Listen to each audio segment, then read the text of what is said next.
Hi everyone, welcome back to the channel. I'm Lawless17 and this is the pros and cons to the PS5 2 months on, and can I recommend the hassle of trying to get one? I sort of started this out thinking I'd just do a lovely review of the console and all the features. I wrote almost a 3,000 page sort of review. No, 3,000 page? Whoa! No, 3,000 word review, which is probably more words on a review for a console than I ever did in all my schoolwork, which is probably disappointing. But my English teachers were probably quite proud of what I'd achieved at this point in time, if it was when I was back at school. But anyway, yeah, so we're going to do a lovely pros and cons. There are going to be 6 rounds, ranging from the design of the console and various bits and pieces, all the way through to the games. So again, I will do round by round, and these are by no means definitive lists of pros and cons for each section or for the console in general, but they are just the ones I could think of the top of my head that were worth a mention and maybe help you decide whether or not to get a PS5 or not, or if you should try and get one now or wait a little bit.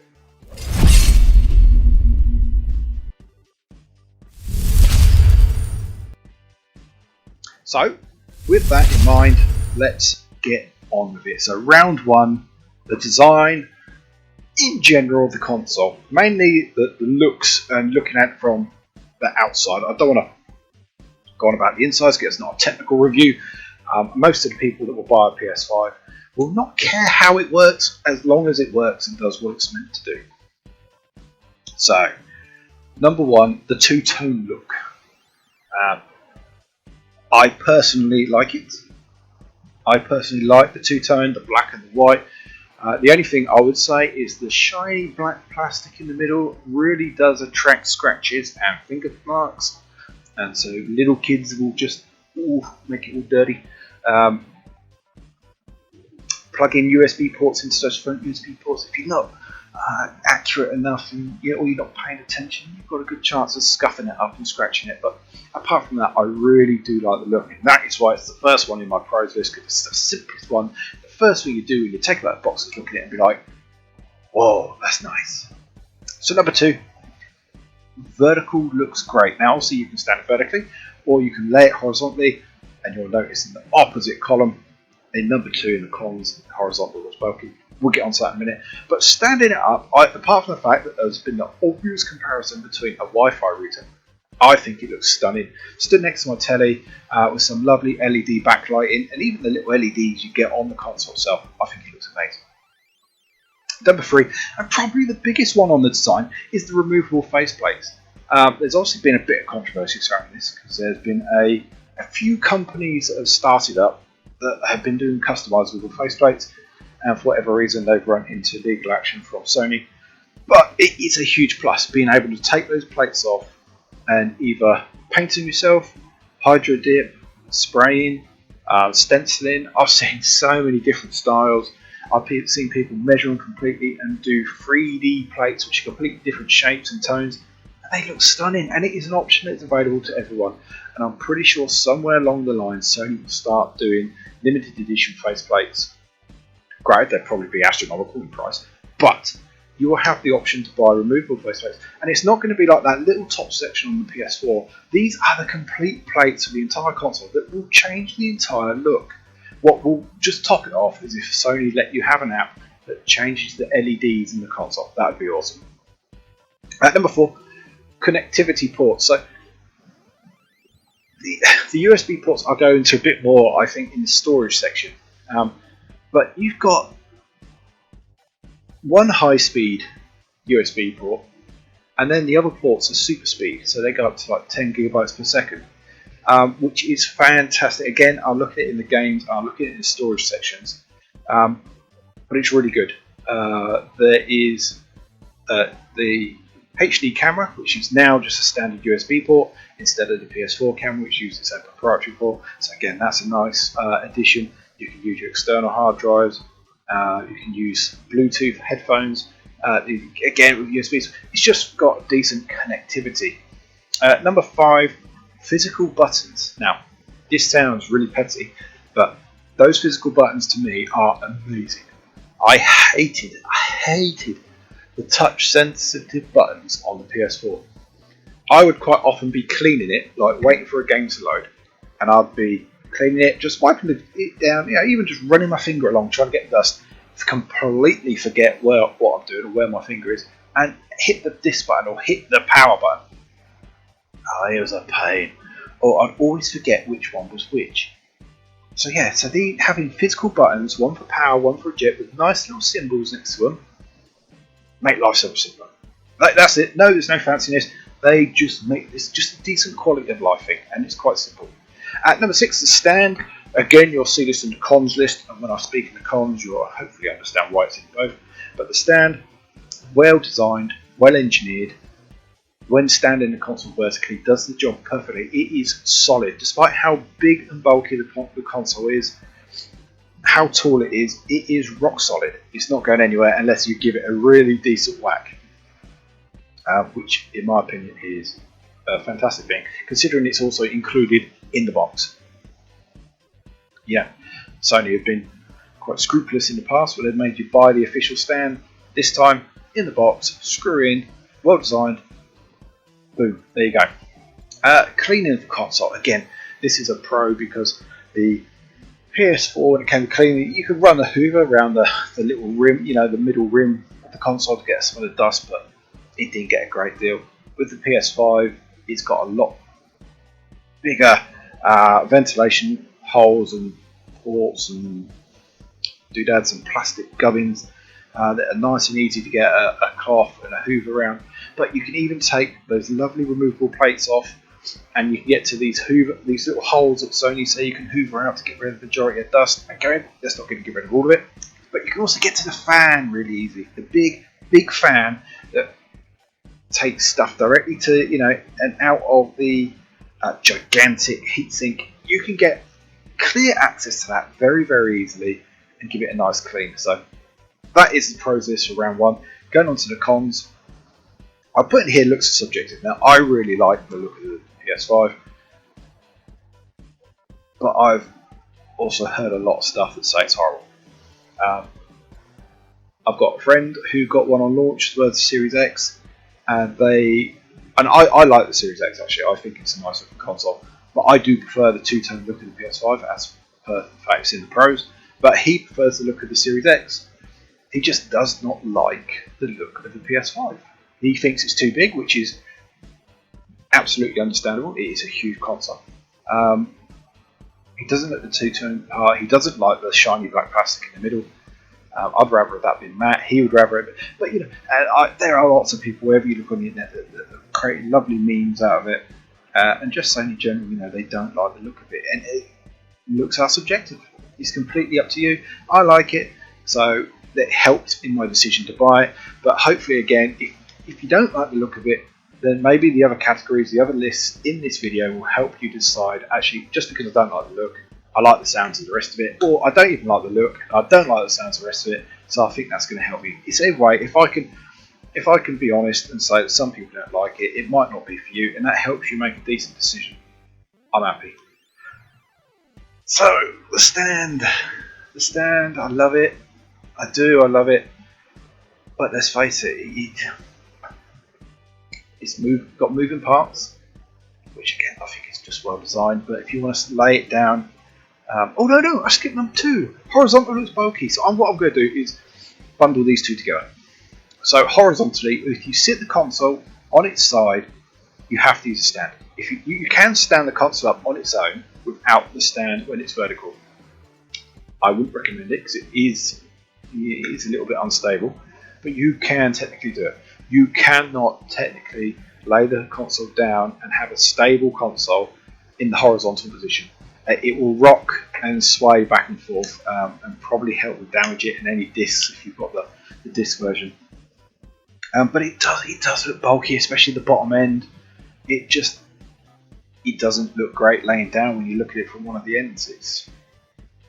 Because it hasn't got that symmetrical look from top to bottom, it looks completely different. The top end looks quite sleek and you've got the lovely LEDs. The other end is just this fat wedge of black plastic with two white It's like a reverse Oreo when you look at it from the bottom, but with a very generous helping of the middle filling. But yeah, it's horizontal, doesn't look great. And using the stand on the horizontal mode, I thought was, I don't want to say bad, because I've a lot of people reporting that when you lay it down and you put the stand inside place, because the feet on the stand are rubberized, it grips onto the surface really well. But if you try to push the console back, it will disengage from the stand. The stand will stay still, but the console will spin and spin out of the stand. So that is why it's on the cons list, because it doesn't clip in as well as it should, I think, when it's laying horizontal. The NVMe bay hidden. In fact, it's got an expandable NVMe SSD bay. It's brilliant, and this is purely a con based on the Xbox Series X. The Xbox Series X has got its own proprietary SSD technology, where you just buy a little memory card for £220 and you plug it in, and away you go. Literally, you plug it in and it is there. With the PlayStation, you have to take the plates off, you have to unscrew the bay, plug the card in. The card has to be compatible, of which Sony still haven't released a list of compatible NVMe drives, but it's got to be compatible. It's got to be specifically the right size to fit in that bay. You then have to put the drive cover back on, put the plates back on, stand it up, blah blah blah. So it's not hot swapping. Like if you had two of the memory cards on the Xbox Series X, and one was full, or you had, say you're really well organised and you had first-person shooters on one memory card and you had RPGs on another, and you felt like playing an RPG, you just boom, take it out, plug it in. Vice versa. It's just so quick and easy that I like the sounds of it. Yes, the memory cards are expensive, and I don't see the price coming down very quickly. Whereas on the NVMe side, I can see the cost of the drives being really high to start with, but then tumbling down as more and more people enter the market with the competition. And that will come down nicely. But yeah, it's a little bit more cumbersome to get to that expandable storage than it is on another console. And number 5, I talked about it the same as it suggested. The overall size, it is a bulky console. Even stood up, it is tall and wide. But I like the look of that against my specific setup. Obviously, it might be slightly different in yours. But that, I'm going to leave it at that. I've already waffled on enough for the fact that this is just purely round 1. But yeah, round 1, the design, there you have it. Pros and cons. Let's move on to round 2. Okay, so here we are, round 2. Round 2 is going to be based on the UI of the console. I've kind of tried to take a logical step in this. And then the design, so when you get it out of the box, you look at the console, yeah, that's nice, or I don't like that. And then obviously once you plug it in, you then get the UI. So I'm trying to follow some logical step. So let's get cracking.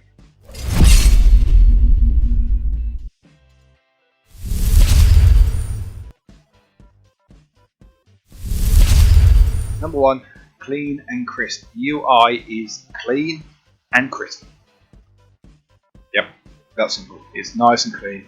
I believe the whole UI is rendered at 4K, so it's really sharp. All the text is beautifully crisp, clean. It's tidy, apart from a few bits that I'll go on in the cons list. But yeah, generally speaking, the UI is beautiful. Lovely colours, clear, clean, sharp, crisp. I love that bit. Number 2, integrated PS Store. Now, on the PS4, when you wanted to go to the PS Store, you had to boot up a separate app. And for me, it took ages to get to the store. I don't know if it's because my console is always full of disk space, but it was a real pain. When you boot up the store, it went really slow. And it's not even like you could just press the PS button and say, I'll do that later, because that then used to hang the console up. So this is now an integrated feature of the console, and it's super quick to get to, super quick to browse. And obviously they've made it quicker so you can spend your money quicker. They don't want you dilly-dallying if you're going to buy a game or not, only to try and get to the said game in the PS4 store. Like, oh, do you know what, I can't bother with this, it's taking too long. So they lose 30 quid and you go down to your local game store, wherever it is, and buy it instead. On this one, it is beautifully quick. It's so quick, so precise. It makes spending your money too easy, which you could class as a con. But anyway, It's in the pros list because it is a huge improvement over the PS4. And actually, I think that's what a lot of this is. Improvements over the PS4 to justify the PS5. Probably should put that in the intro. But anyway, that's how we're doing it. So number 3, I think pretty much the first two, it is fast responsive. Flicking through the cards and the helps, which I put in the cons list, and I'll explain why in a minute. But going through those is quick. Going through your games is quick. Searching through your trophies is quick. All the menus are quick. The PS Store app is quick. It's just fast and responsive, and it doesn't hang up like the PS4 version did. It just works the way you want it to work. Huge pro.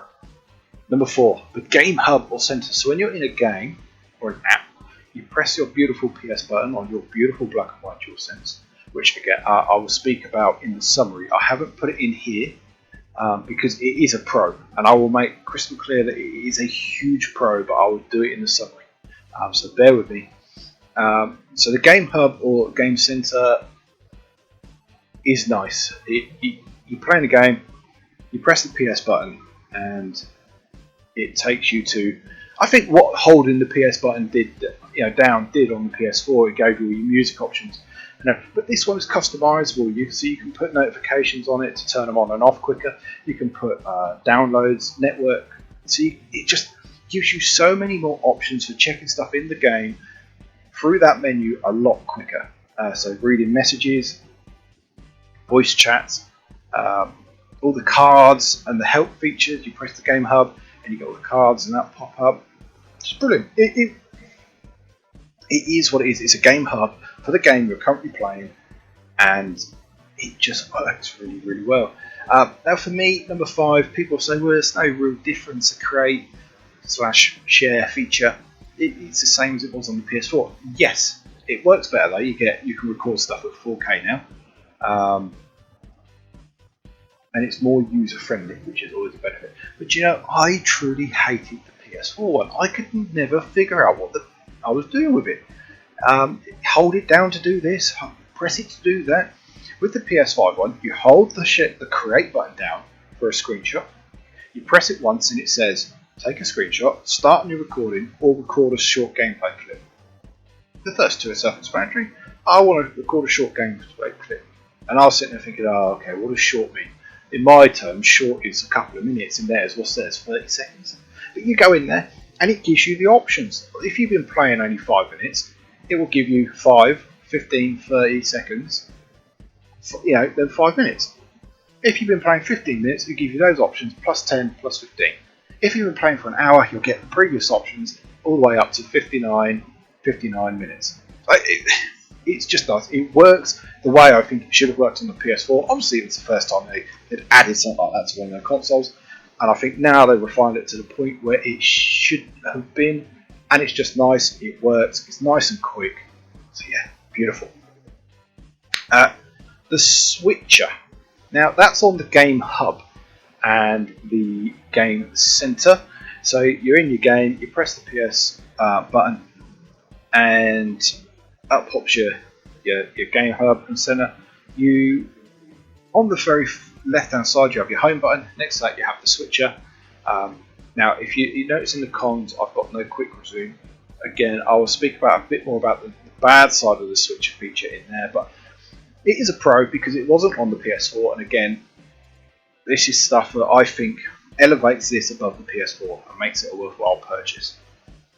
So the Switch basically gives you a list of the 3 current games, almost current games you've been playing, and basically it's like a quick launch feature. So instead of going back to the dashboard, scrolling through your cross-media bar or your tiles and trying to find the game you want to play, for me, I was going back and forth between Cyberpunk, Assassin's Creed and Hitman 3. So those 3 were always in that list, so I literally just hit the PS button, went on to Switcher, and I could switch very, very quickly. It instantly shut the game I was currently playing down and booted up the next one.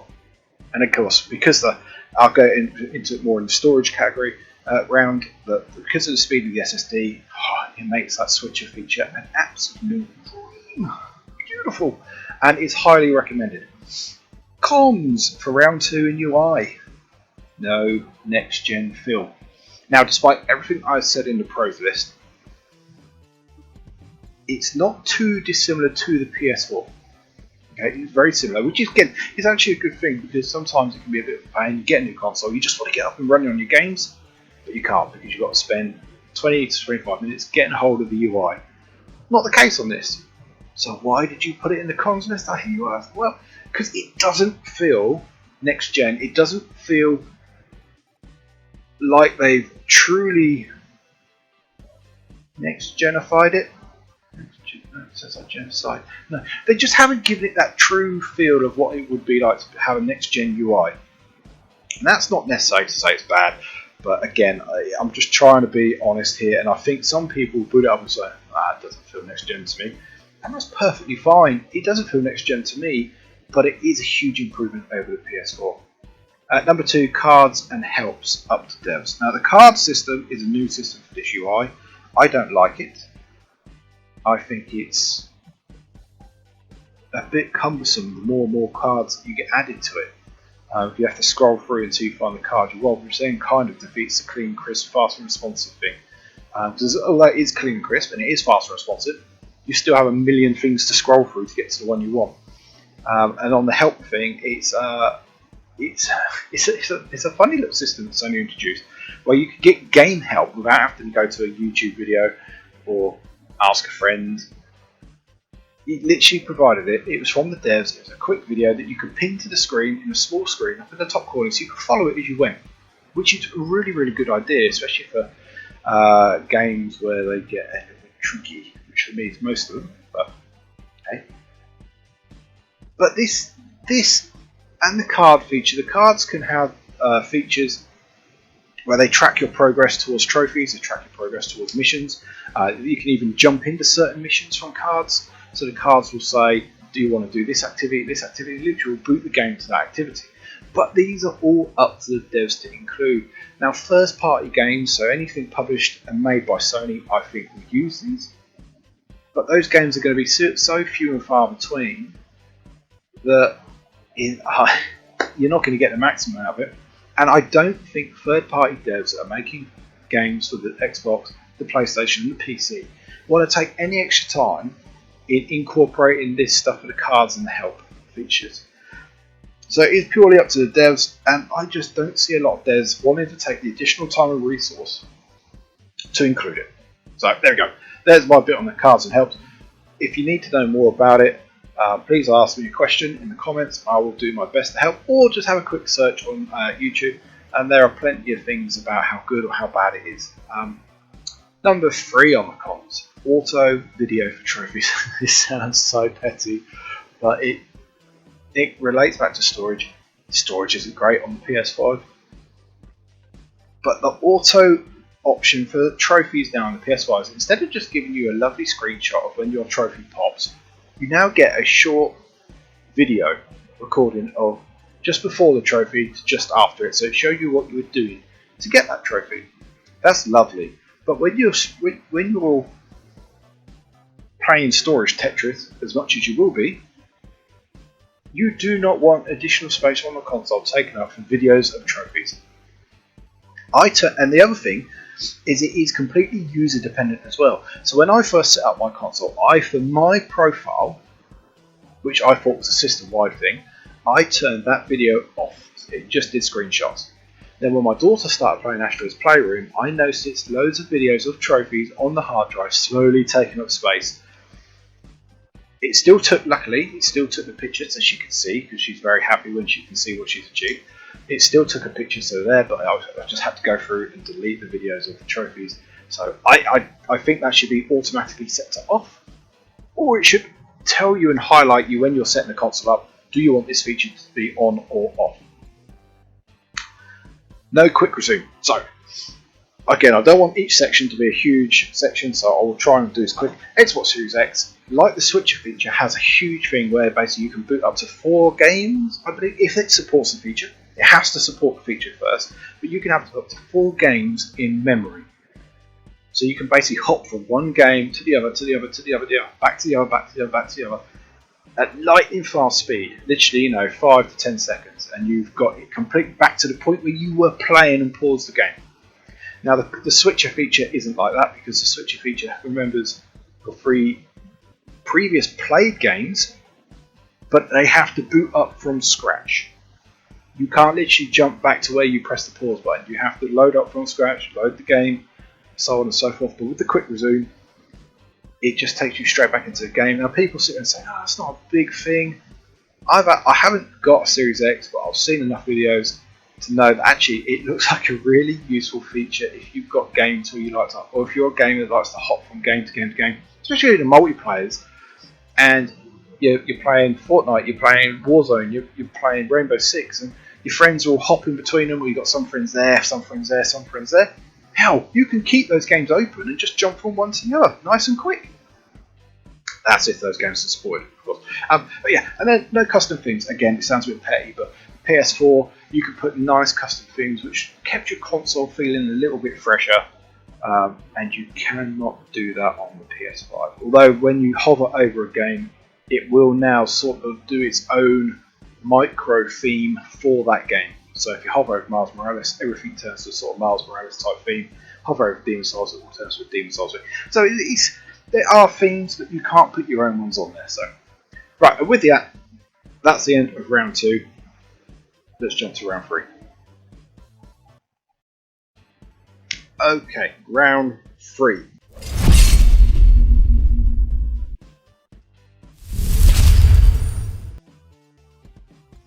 Noise. Now, I'm not going to say audio because audio is a separate category on here, but this one should be nice and quick. Pros and cons of the noise of the console. Now, anyone who's got a PS4 knows that no matter what game you put on that system, you have a mini jet in the corner of your lounge, on the corner of your desk, spinning up so much you have to either turn the telly, your headphones, whatever it is, up to full blast just to get over the top of the noise. Well, I am very, very, very, very, very, very, very happy to say on the PS5, it is just like number 1 says, it is damn near silent. You can hear a small whirling, because the fan is spinning, it is mechanical.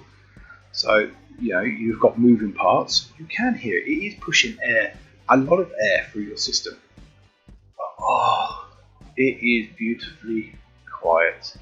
So much so that you just can't hear it over your TV speakers. And if you've got headphones, you can't hear it.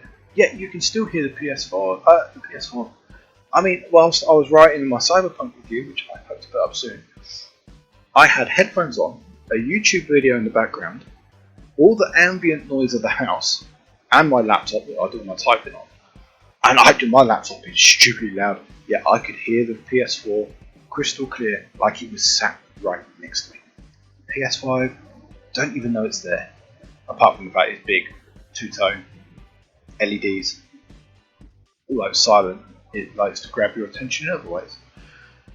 2, it's the exact same thing as number 1 really, but even when you are playing games, and what I would deem to be demanding areas of games, heavy actions, I mean even photo mode, a lot of photo modes really kick the PS4 into overdrive, but the console, the PS5 just stays nice and quiet. It's bliss, beautiful.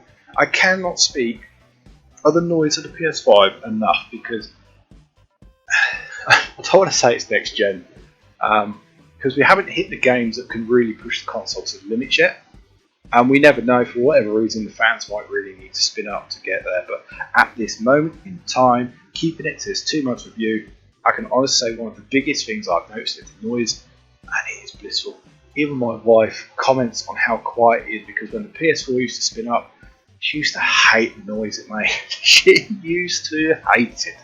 Yet she hasn't mentioned the PS5 noise-wise once. And I think that's all I need to sell it to you guys. Partners, they're going to love it. Number 3, did I say it's quiet? It's quiet, stupidly quiet. So again, I just wanted the pros list. I love my PS5. Okay, I'll go into more in the summary, but I just wanted another thing just to make the pros list a little bit bigger than the cons. So I did say it's quiet. It's very quiet. So if it's that good, how can there be a cons list? Well, let me tell you that there is a whir from the fan. Now it is almost inaudible, but there is a whir. You can hear if you try. But if you're, I'm going to say unlucky enough, there are PS5s being made with a second type of fan. There are two fans. I can't tell you the part numbers, I can't tell you what, why, the rhyme or the reason, but there are two fan models. One is noisier than the other. Now, for all I know, I've got the noisier one. So if I've got the noisier one and I'm still saying it's blooming quiet, that means the better fan, it could be even quieter still. So you could be into a winning combination regardless. But if I've got the quiet fan, the other fan could be substantially noisy. So it is something to consider if you are very acoustically minded when it comes to these consoles and you want damn silent. The console's going to be okay, but if you get one with that other fan and that other fan just happens to be louder, then obviously you might be a bit out of luck. But for me, I think even with the noisier fan, from what I've understood of people saying, it's not a great deal noisier. Not a great deal noisier at all. Maybe a couple of decibels, but what's it, a few decibels between friends, eh? So that leaves number 2, disk drive. The disk drive. Disk drive in the PS4 was noisy. Guess what? Disk drive in the PS5 is probably even noisier. And if anyone's ever seen the teardown of the PS5, they will know that it is encased in this beautiful little, well, I say beautiful little, it's a beautiful big shell. It's got these rubber pads to take away any vibrations. When that thing spins up, you can hear it. Even with your headphones on, even with the TV going, you can hear the disk drive. Now, if you have the PS5 digital edition, leave this round. Go to round 4. You don't need to hear this. If you've got the disk drive in your PS5, it is very noisy when it spins up. And I think there's a bug on the PS5 which hasn't been addressed as of yet, which means the disk drive will boot up randomly. Even if the disc in the disc in the drive isn't the game you're currently playing, it will still spin up at random times, which is very bizarre to me. I was playing Hitman 3, which is all digital. I have got the disc version of Assassin's Creed Valhalla, and during Hitman 3, the disc drive will spin up. I don't know what it's looking for. I think it's a sneaky bit of DRM, digital rights management, that Sony have incorporated, where it just randomly checks it. And that's me. That's what I think. I can't see why it'd be a bug that randomly boots up the disk drive. I think it's a bit of digital rights management going on, where they're randomly doing the checking. But that's not confirmed, so it's rumour, speculation. Yeah. There's pros and cons for round 3 and noise. It's quiet. Really, really quiet. It's beautiful. Yeah. Let's go to round 4. Okay. Round 4, pros and cons for storage.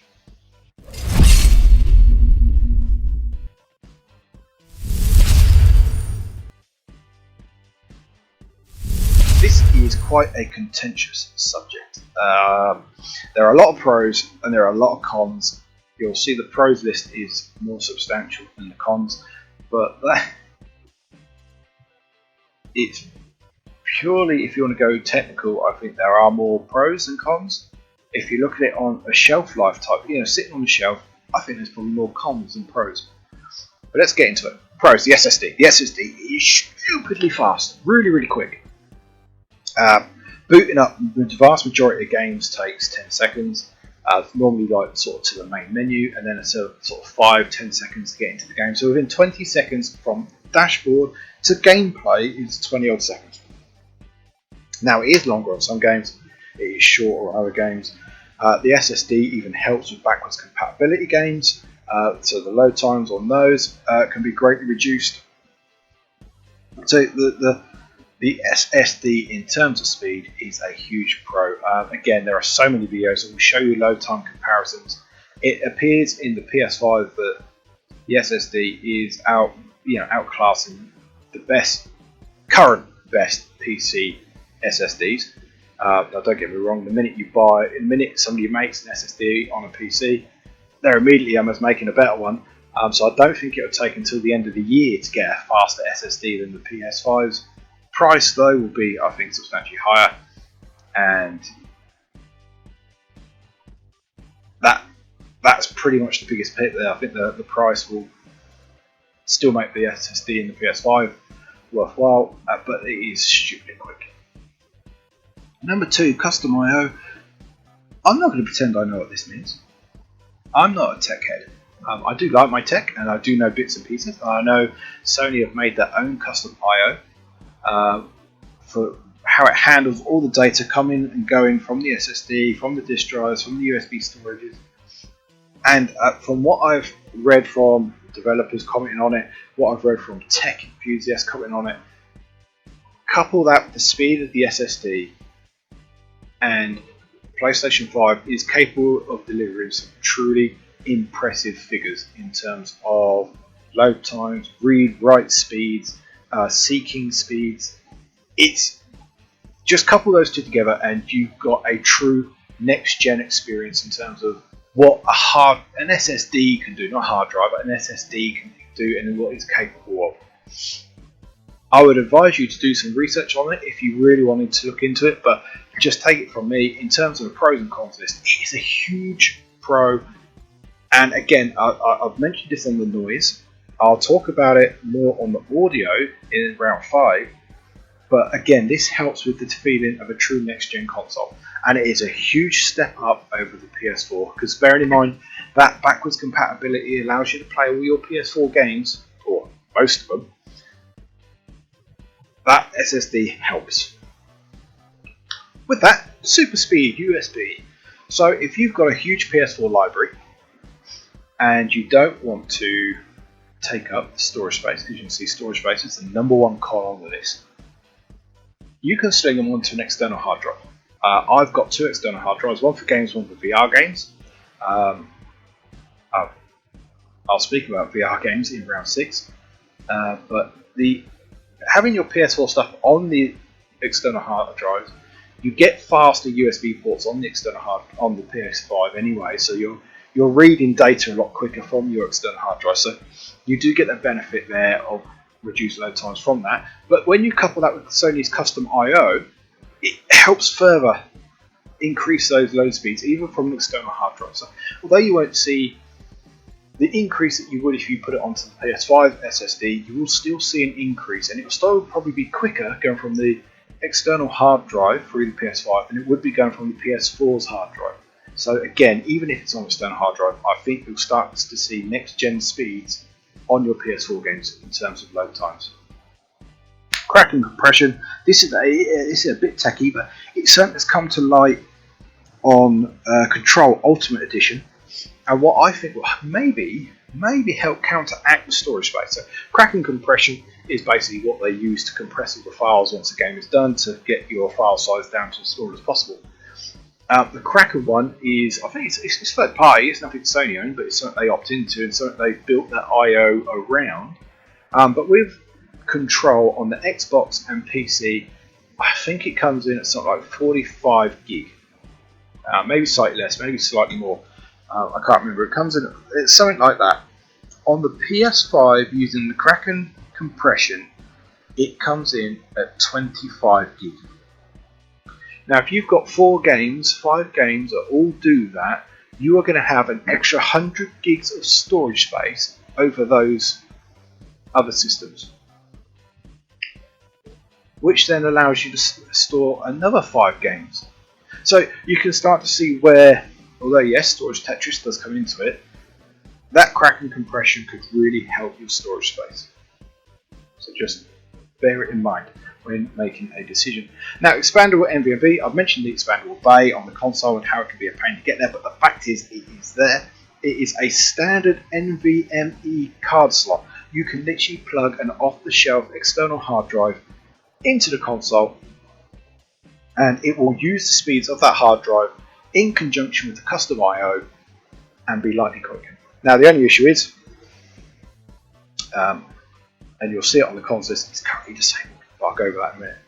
But yeah, expandable drive allows you to put external hard drives into the console to take full functionality of that custom I/O. And now a big one for me, I'm not sure why it's number 6 on the list. And by the way, these aren't numbered in any specific order, they're just literally as they come out of the tops of my head. Quicker install and copy. Yeah, I don't know how many times I would get an update from No Man's Sky, Call of Duty, or I don't know what's another game that's updated a lot on Borderlands. On Borderlands 3. Oh my god, you'd have to wait for. Sometimes the download would take you 20 minutes, half an hour. The install and copy time could take up to an hour. And I'm not exaggerating. It could take that long. It was painful. My son was trying to play Warzone, I think it was, and there was a big update, and it took an hour to copy.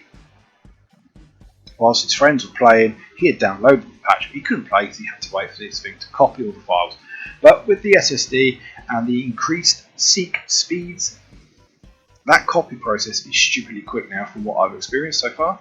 And I mean, the downloads can be huge and they can take a little bit of time to download, but the actual install and copy of them, it's so much quicker. It's lovely. It's night and day. Even if it takes 5 minutes, it's over that 40 minutes. It's beautiful, beautiful. And again, it makes a lot of difference when comparing it to your experience on the PS4. Storage space in the cons. Number one, you are still going to be playing Storage Tetris. Now, the SSD, as quick as it is only an 825 gig hard drive. SSD, sorry, pardon me. And with that, I think there's only 600 odd gig actually available to use. Bearing in mind the launch console, PS4 launch, had 500 gig with maybe 410 available to use. This is an 825 SSD and it's got 600 odd to play with. I think that's pitiful. Now I get why. It's a custom SSD. It probably cost a shed ton to make and do all the R&D for, and they probably thought for price to compare, price to performance and price per gig, this was like the sweet spot for them. But you are playing Storage Tetris. I've just finished Cyberpunk, and as much as I wanted to go back over it, I had Hitman. I've got AC to play. I've got Destruction All Stars. I've got Control, all from PS Plus as well. So I've had to already delete that to get other stuff onto it. I've got Call of Duty on there, which I like to play with the boy. I haven't done the campaign, but I'm thinking I get the campaign out of the way so I can uninstall it because it takes up so much of the space. And this is the issue. There is no there is no PS5 external storage. You cannot put a PS5 only game onto an external storage at the moment. Sony have said it will come, but it is not there at the moment. So it is worth taking this into account when thinking about a PS5. If you're somebody that has a huge library of games and you want to put them on your PS5 to take advantage of the SSD, to take advantage of that custom I/O, you are going to be playing Storage Tetris. There is no doubt about it that space available to you is poor, and the fact that you cannot put any PS5 dedicated games, which are quite large, onto an external hard drive is a huge issue at the moment. And to top that off, number 3, the NVMe bay is disabled. So yes, there is a dedicated bay for expendable storage. Expandable NVMe SSD super speed storage. But Sony has seen right to disable it because there's no drives currently compatible with it on the market. Brilliant. Brilliant. So my console has roughly got about 30 gig free. That is quite often the case that it only has 30 gig free, and that's so I can manage to at least get download files and stuff done.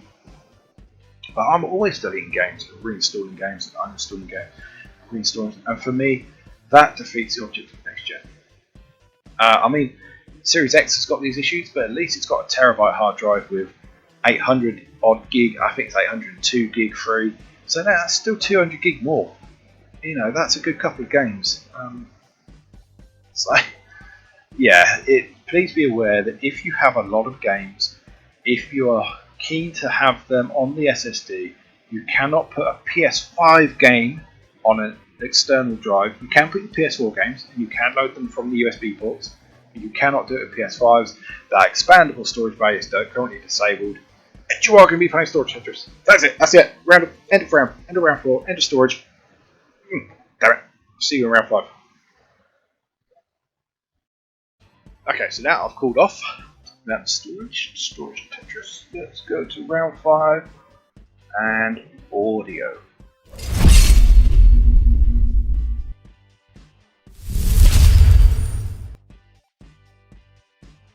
Now, let's do this to the nice short one as well. I really wanted this video to be quite short because I don't want people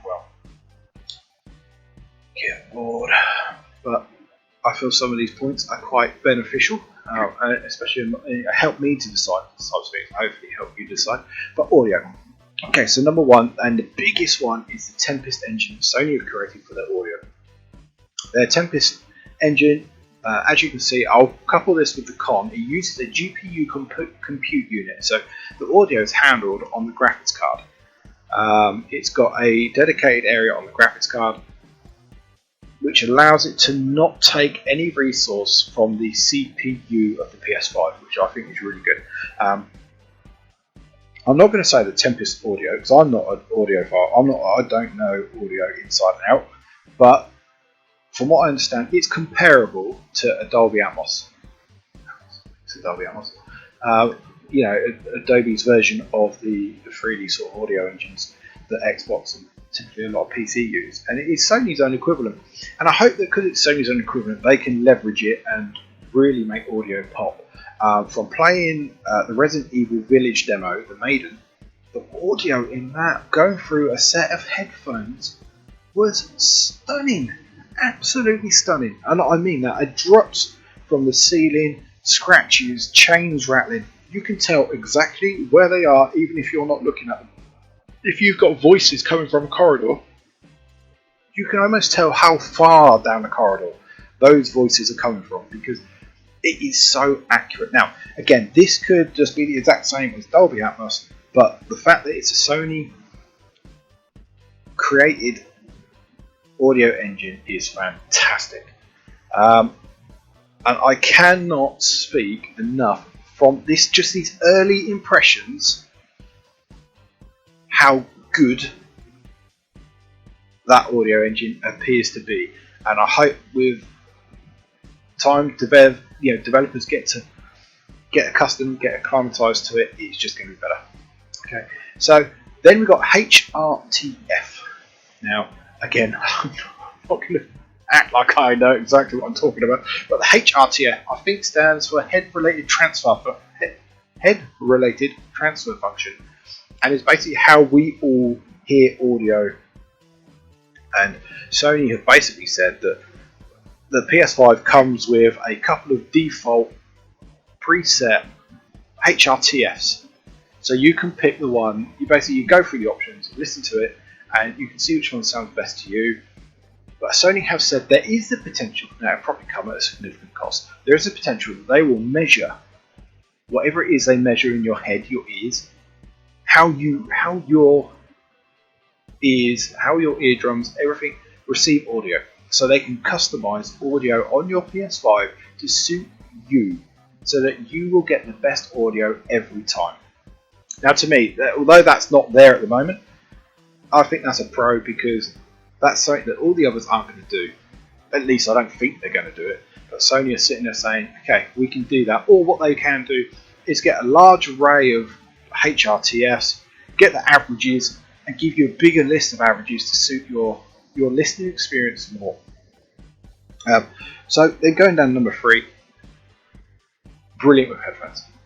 Okay, the console, I managed to get hold of a pair of Pulse 3D headset when I got the PS5, and wow, I've only ever stuck with really quite cheap PC headphones because I never really took the time to worry about audio. I either listened to it through the TV or I was too busy shouting at friends down the mic. But as I've got older, a little bit older, I've come to appreciate the the single player games a lot more.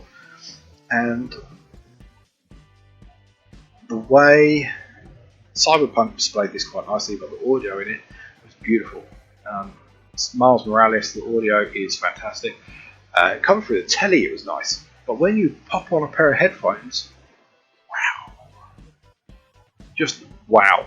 Like I say, if you can get your PS5, even if you can't, and you were trying to get one, go onto your phone app, go onto the web browser, not on the PS4 but on your phone, on your PC, and put the Resident Evil Village Maiden demo in your queue.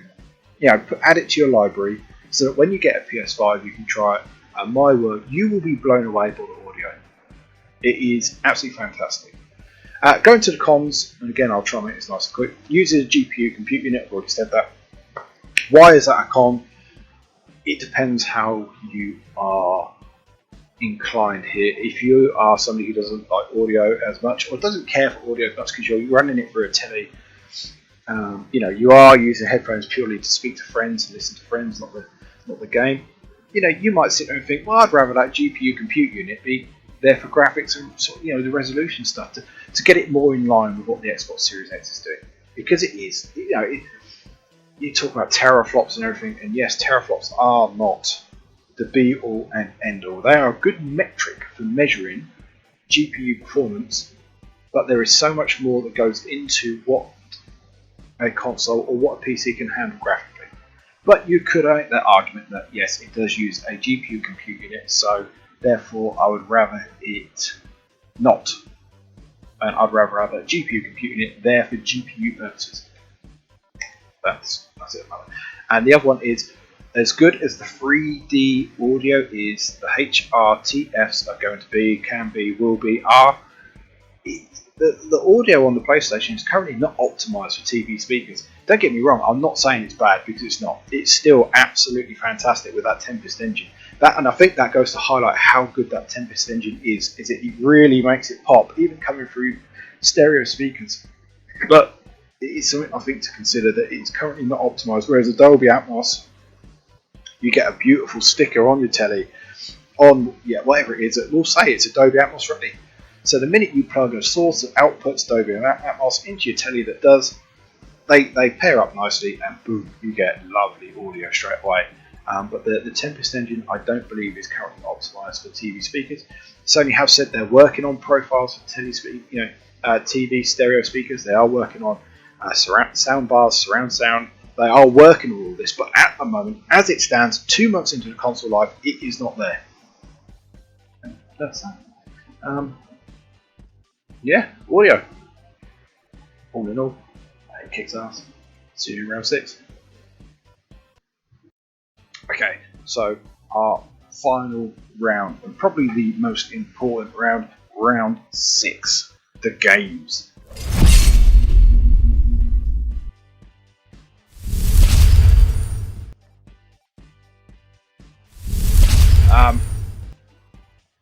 This one's a strange one, because I feel a lot of the pros could maybe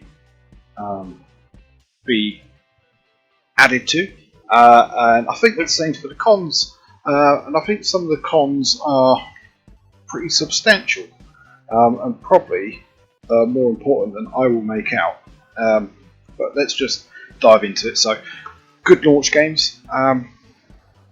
Wasn't the worst console launch lineup, but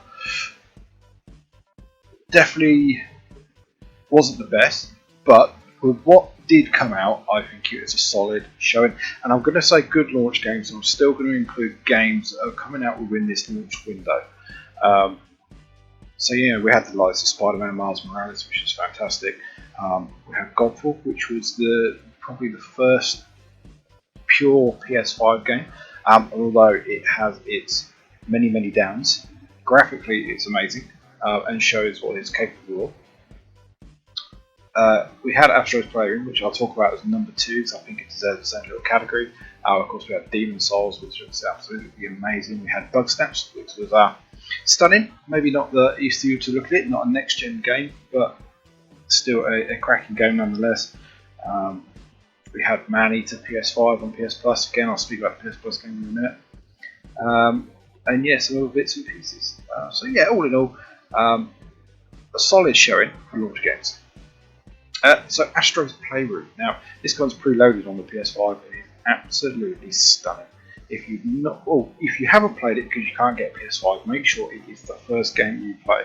Because one thing you will not see in any of these pros and cons is the DualSense. And the DualSense is fantastic, and I'll speak a bit more about it in the sort of summary of things that I do, just a summary of the cup. But Astro's Playroom is a pure joy, and I hope they expand it to be a full standalone game, because it is amazing. So then we go on to number 3, graphics. I think it's safe to say that I think with every console next gen console, the graphics do get better. At least the overhead from the console allows for better graphics. And we're seeing that with titles like Godfall, Control, which has just had its PS5 release with the Ultimate Edition, and it looks amazing with ray tracing. Miles Morales looks stunning in performance mode or resolution mode. Demon's Souls looks absolutely stunning. Assassin's Creed Valhalla looks amazing. I thought Bugsnax looked amazing considering that the art style they're taking is just different. Maneater looked pretty impressive compared to the PS4 version. So I think that's pretty safe to say that the graphics are going to be better, and they will only get better as devs take advantage of the console. PS4 backwards compatibility is amazing considering Sony haven't done it on this scale before, hardware-wise.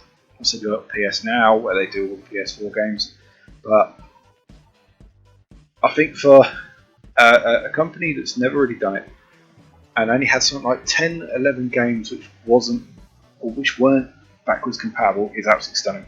And most of the games benefit from a sort of brute force overclock from the PS5. So yeah, it is what it is. And everything I've tried so far, it runs really, really well on backwards compatibility. So number 5, ray tracing. It speaks for itself. It adds so much to games. Simple things were, the way the environments look. I'm currently playing through Hitman 3. And one of the big things it has over the PS4 is the ray tracing. When you walk past a mirror for the first couple of times, or when you just walk past a mirror in my case, and you see Agent 47's reflection and everything he's doing, I absolutely scare myself thinking that it's another character in the game because it's that clean and crisp and it just looks magnificent and truly does benefit. I think most games is probably in. Yes, it takes a hit to performance, but it does help the games to feel truly next gen. 6, consistent FPS. So we do get, depending on how you want to look at this, you could look at it as if you go for 4K, you either get inconsistent frames or lock 30. And people will say next gen consoles shouldn't be a lock 30.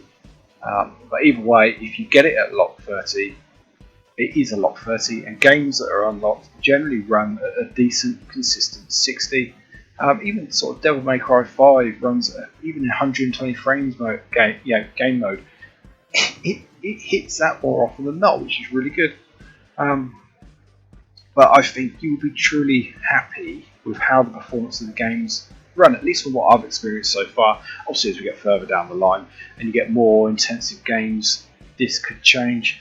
But at the moment, with the backwards compatibility being so good and the launch titles that we have seen, played, and felt get decent frames per second.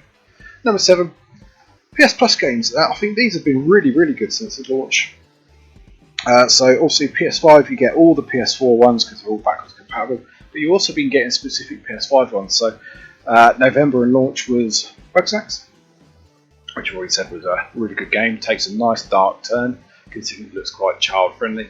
And then December, I want to say, no, January. Either way, you had Maneater, the shark game, which I really enjoyed and made a good deal out of platinum. And then this month we have got Control, the Ultimate Edition, which is a PS5 mode, as well as Destruction All Stars, which is a sort of Destruction Derby cross Burnout type game, which they were thinking of charging £70 for. I'm glad they didn't, because I don't think it's going to last terribly long. But it's a good pick up and play game that, considering it's free, does the job well. So moving on to the cons, this is where it might get a little bit weird. There's not many PS5 games, and when I say PS5 games, I mean purely PS5 only. So like Godfall, Spider-Man Miles Morales obviously was cross-gen. Assassin's Creed was cross-gen. Hitman's cross-gen. Oh, you had Demon's Souls. Again, which is really good, but again, I would still class that as a cross-gen because you've got it on PS3. I know it's been completely remade, and some people argue that case, but I just want to look at games. It still uses a lot of the code from PS3 version, purely I know for animation and stuff like that, but you know, it has been done before.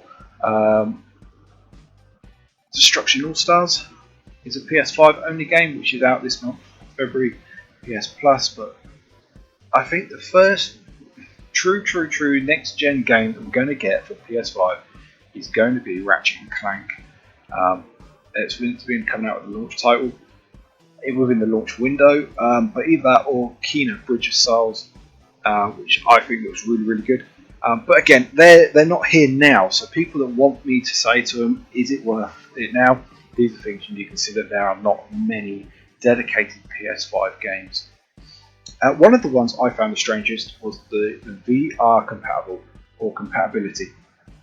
Can you use your PS4 PSVR? Yes, you can. You can use it on PS5. You need to apply to Sony for an adapter, completely free, and they ship it all out to you, but it's still an extra process. But you can't use your PS5 version of the game. You need to have the PS4 version of the game installed on your PS5 to use PSVR.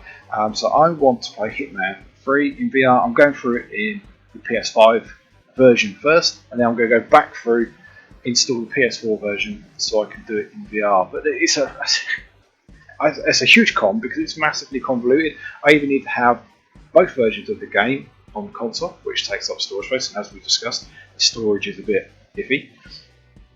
Or we have to do one, delete it, then do the other, or potentially just do the PS4 version for the PSVR and miss out on like the ray tracing on Hitman 3 for the PlayStation 5. So again, it's a really weird one. I'm not sure why they just didn't make it compatible with PS5 games. Either it's because they're going to be doing their own VR version, new VR, PSVR 2 in the future. I don't know, but for me that was a huge con. Not as in con to me, but it was in our list, a huge con. Number 4, performance mode. Now these are hard because I like having the option. Okay, so 4 and 5 I'll talk about. Performance mode, resolution mode I'll talk about at the same time. They are great to have as separate options. I know they're on the con side, so I shouldn't be saying they're great, but it's nice to be able to say I'm going to play it without the bells and whistles of ray tracing, as I think of Spider-Man, but I'm going to play it at a lovely locked 60 frames per second, and it's still going to look fantastic. Or I can say I'll play it at a locked 30 frames per second. It won't be 4K, but it's going to have your ray tracing. It's going to have all your lovely lighting that just makes it feel amazing to look at. I personally prefer performance mode, but the reason they're in this cons list is because I felt that PS4 Pro and the Xbox One Series X were the consoles that tried to push 4K gaming to a standard. Granted, that was without ray tracing and stuff, and again, ray tracing could potentially be in the cons list because of how resource hungry it is, but I was hoping that with the PS5 and even the Xbox Series X that we wouldn't have to pick between performance mode and resolution mode. I was hoping that it would just be 60 frames, 4K ray tracing. Now that's probably my naivety, but that's what they were building these consoles up at. Microsoft were doing a good job at selling the console as a 4K gaming machine, but even then they're using dynamic resolution. Sony have been building their console up as a 4K gaming machine, and I think they've lied a little bit worse than Microsoft on this, because a lot of the games aren't hitting true 4K. They're sitting just not far below it, but they're sitting just below that, and it kind of takes away. But I would much rather have a game locked to 60 with all the bells and whistles running at 1440p than at 4K. To me, that would just be nice. So that is why, again, without taking too long, that is why they are both in the cons list. Now, there are probably many more with regards to round 6 of games, but the list on your screen is the list that I could think of at the time of this. And again, I just wanted to talk to you and say this is why. So, with that, that's round 6, and we'll move on to my summary and my overall thoughts as to whether or not it's worth going for a PS5. Okay, so on to my conclusion. So we have gone through pros and cons of round 1 design, round 2 UI, round 3 was the noise, round 4 was the storage, round 5 was the audio, round 6 was the games, and then here we are. Is it worth getting a PS5 now? Was it worth the hassle at launch? Is it worth the hassle trying to get one now? And after I did my huge list, my huge 3,000 word thing, at the start I thought this would be a simple yes or a no. I was hoping it would be a yes, just to help justify my own purchase. But it is actually not that simple. Should you get a PS5? Yes. Yes, you should. I think the progress over the PS4 is dramatic. The games that are PS5 only at the moment we are seeing are lovely in comparison to what we've seen on PS4 in terms of audio, speed, and graphics. We will see better level design in games with the SSDs on consoles, not just PS5 but on the Xbox as well. The SSDs are going to be huge in when it comes to game design. It's going to let developers truly go at it. But generally speaking, the jump from PS4 to PS5 is night and day. Audio, you have got more storage space, albeit a little. You have got that crackle and compression, which I think will come into its own later down the line. You have got expandable NVMe bays, which are off-the-shelf bays. You just plug in. You've got the customizable plates, which for anybody that likes their own stuff in their own home, it's going to allow you to express yourself and have a PS5 that you can sit there and say, that's mine, nobody else has got one quite like that. Which is a huge, huge win. So yes, I think getting a PS5, for me, was worth it, and yes, I can highly recommend getting one. Even if you've got no intention of buying any of the PS5 games on the market at the moment, let's face it, there's not many, you've got your entire range, almost your entire range of PS4 and PSVR, right? A few caveats around that, but you've got your library that you can just plug in via external USB, copy to your hard drive, and away you go. It's that simple. You know, you can bring your library on, and you have to take your hats off to Xbox for that, because if it wasn't for Xbox doing it, Sony wouldn't do it. The fact that Microsoft have done it so well, and they've heard the community's outpouring of love for that feature, that is why Sony have done it. Otherwise, Sony would not have done it. So they've done a good job. But the one thing you have to say is they have actually done a very good job with their backwards compatibility, considering they have not got the hours of testing under their belts that Microsoft have. It does show Microsoft backwards compatibility in general is better, but Sony are hot on their heels and they have done a fantastic job. DualSense, quickly, I mentioned it in a couple of the rounds saying that I would comment on it in the conclusion. Actually, do you know what? Sorry. The SSD, the audio, all truly next gen. And in of themselves, they justify the purchase. I think the price of the PS5 is well positioned, especially the digital edition. Knowing what I know now, and going with the amount of digital games that I've already bought on the PS5, and bearing in mind it's not like the Xbox Series S where it has a much smaller hard drive. It has the same size hard drive. And even with retail games, I am still playing Storage Tetris. I would have gone with the cheaper digital edition. I think now that I've had the PS5 for a little while, that digital edition stands out massively for me. If you are not bothered about having a retail disc of your game, please consider that digital edition. One, you will not get that annoying noise of the disc drive spinning up randomly. Two, it's slightly sleeker looking because you don't have the bubble for the drive itself. You've got less components, less stuff to go wrong. It's about £100 cheaper, which is an absolute win. If you are in the market for a PS5, great, I know the digital edition has been harder to get than the standard PS5 has been to get, and they've both been a nightmare because of scalpers. And what I will say on that before I go to the DualSense is, get a PS5, but please do not pay over the RIP.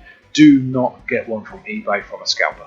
Do not give them the satisfaction or the justification of why they're doing what they're doing and why they have made your life so hard trying to get a PS5 in the first place. The console is not worth paying more for. It is not worth the aggro. If you do not want to... let me go to the DualSense first, because again this could help your decision. The DualSense is by and far one of the best controllers I've ever used. It is certainly the best PlayStation controller ever made. I think it's better than all the Xbox controllers that have ever come bundled with the consoles. And I even think it's up there and maybe even beats the Elite controllers. And if anyone's using them, then they know just how good they are. The DualSense haptic triggers, adaptive triggers, the haptic feedbacks, the rumble. It's amazing. I cannot. When games are fully taking advantage of this, Astro's Playroom is immense. It is sensational. It is magical, and it gives you a true. It's funny because it's the controller, not the game, but it gives you a true sense of what next gen is and where next gen could go.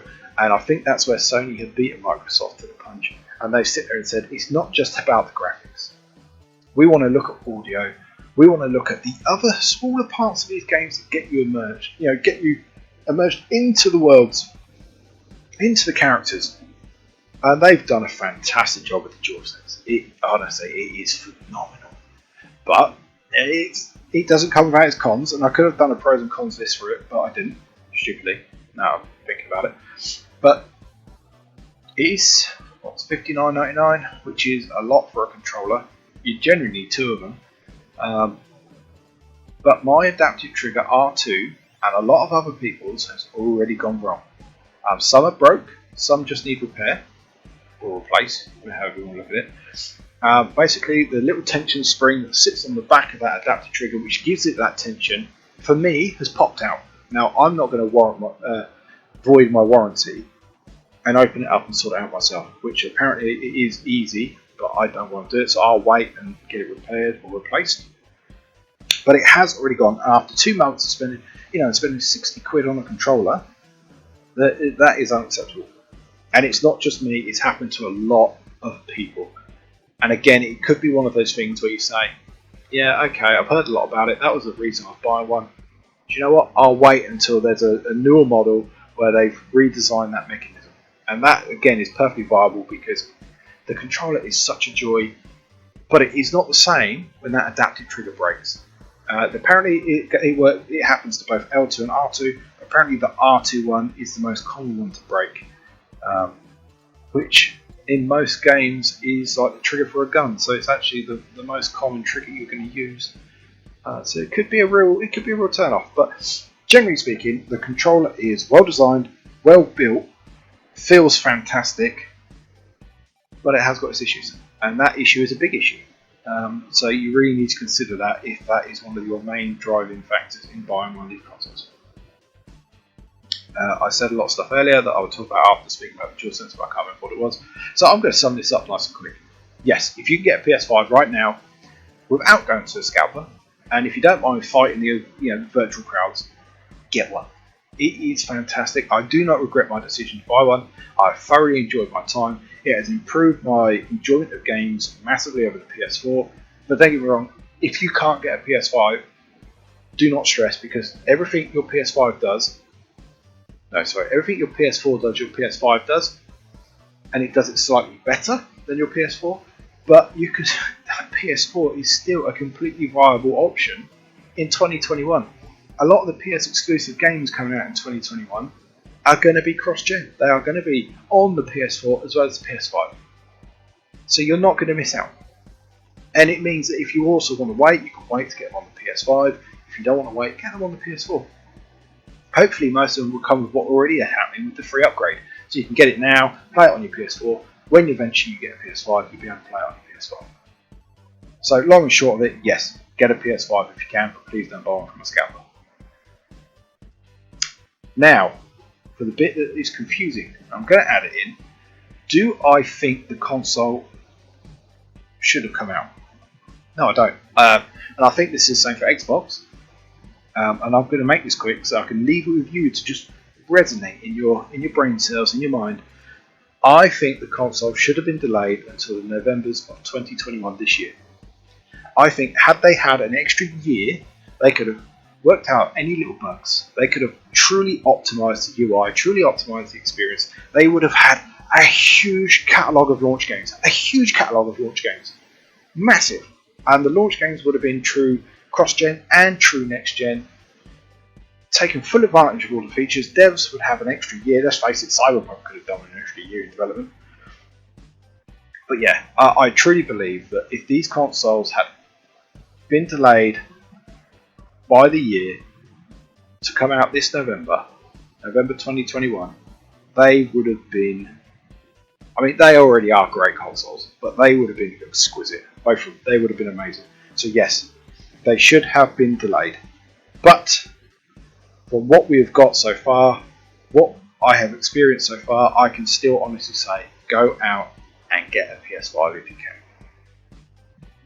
And with that, thank you for listening, ramble on and on and on, forget where I was, and just in general speak, probably a load of tat. If I have made any mistakes that you have noticed, please drop a comment below this video and let me know where I went wrong. I go wrong a lot of the time, so that comments list probably could get quite substantial. But please do. If you want any other advice, if I haven't covered anything on this list, and there's probably quite a lot I haven't covered, but if there's anything you want to ask a question about the PS5, about this or that or whatever, drop a comment and I will do my best to come back to you and answer it the best I can. If I cannot answer it, I will let you know I don't know. And I will try and help you find out. But thank you for listening, thank you for watching. Then you come back to the channel. And with that, that is my 2 months pros and cons living with the PS5. See you later. Bye for now.